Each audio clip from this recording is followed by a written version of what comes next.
Hey, it's me, Bobbert, and I'm re-reviewing Yooka-Laylee for the Xbox. I reviewed this game 5 years ago, and I was probably one of the few people who actually liked the final product, who gave it a positive review. Now that I've played this entire game over again, did my opinion change? And if it did, was it for the better or for worse? Let's find out. The first thing I saw when I replayed this game is graphical hiccups, some pop-ins here and there. I was playing this on the Xbox Series X, and I didn't notice this when I was originally playing on the Xbox One 5 years ago. Don't worry, this is the only issue I noticed, especially in this area. But after the tutorial and exploring the first floor of Harvey Tower, everything seems to be playing alright, and that's when I entered the first world, Tribal Stack Tropics. Just like my original playthrough, Yooka-Laylee starts pretty slow because of not having certain moves unlocked. I spent a decent amount of time exploring the land, collecting krills, versus the currency of the game to unlock moves, to complete objective and get pages, versus the main jiggy of this game. Now, to be fair, Banjo-Kazooie and Tui had a similar problem, but all you have to do is find the molehill to learn the move, and that's it. So, but in Yooka-Laylee, you have to explore around the land and passing through objectives that you can't complete yet, and then unlock the moves one by one. But after getting all the available moves in this level, playing this game feels very smooth, and I was starting to enjoy myself, especially when I actually expand the levels to unlock more missions. Even though you can't complete the whole world in one go, you have to get the other moves in the other worlds. Now the second world, Greater Grace Glacier, was a lot more fun on my second playthrough than my first. I remember the first time playing this world, I got lost, confused, and didn't know where to go. But now that I'm more familiar with the layout, I had a ton of fun, from finding the 5 snowmen and their hats to exploring the castle, which I believe is called Isometric Castle. Get it? You probably don't. But I think this might be my new favorite stage in Yooka-Laylee, and I definitely love the music. Reminds me of the old classic Rare games. Moody May Marsh unfortunately brought my fun down a bit. Don't get me wrong, it's not a bad level, it's just boring and forgettable, especially before you expand the world. The original layout looks unfinished and uninteresting, but after the expansion, it has a lot more interesting location, mainly the underwater section and the land that surrounds it. And even though this world is not entirely bad as I make it out to be, it is the worst level in the game in my opinion. Capital Casino is most people's favorite level when they initially review this game, and it was for a while, but now it's my second favorite level. Instead of collecting pages, you collect coins to exchange them for pages, and each set piece are unique, which makes it easier to remember the layout, and it's pretty fun to explore, especially with the transformation power up, which I'll get into more detail a little bit later on in this video.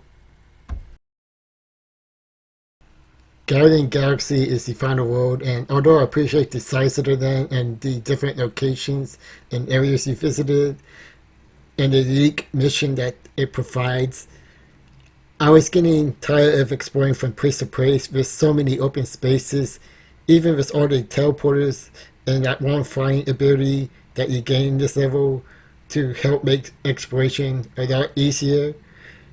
But overall, each world has its own fun, and I do wish they would make more interesting locations inside those world in the next 3D installment, assuming they have planned for a sequel.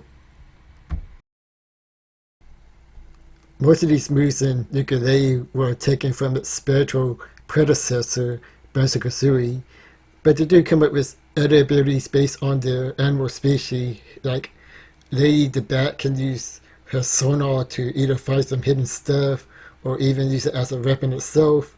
And Yooka can turn invisible or use his tongue to grab some items or platforms. Now keep in mind some of these moves can use up your energy gauge, so you can't just spam the move over and over again, but the gauge is easy to fill and even to upgrade either by a collectible or using the tonics that can enhance your abilities.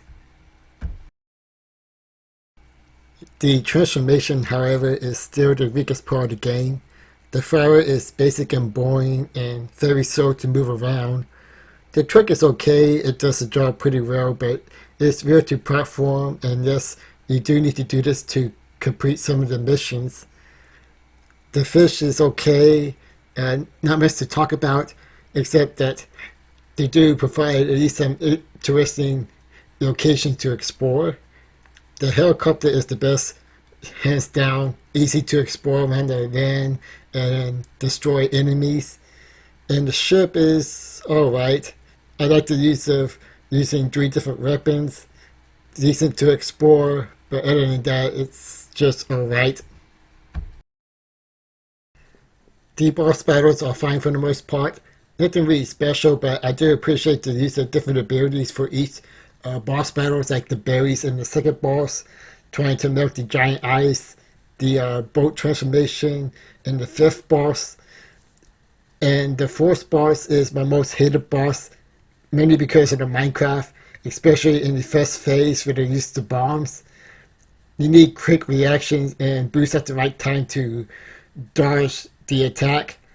The second death phase is not that bad, but boy, I still get frustrated with that boss battle. The final battle with Capital B is fine for the first few phases. It's easy once you figure out the patterns, but the final phase with dodging the missiles can be a bit unforgiving. If you mess up even for 1 bit, you have to restart the whole battle.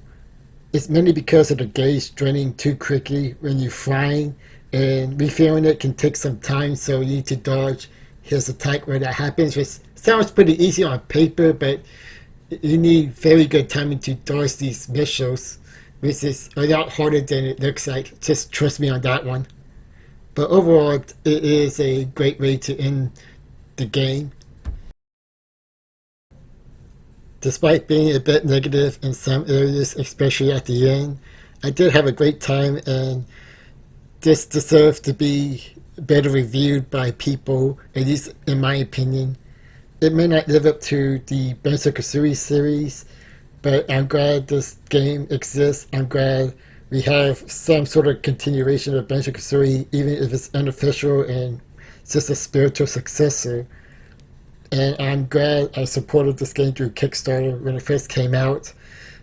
Like, I enjoyed this game back when it first released in 2017, and I enjoyed it a bit more in 2022.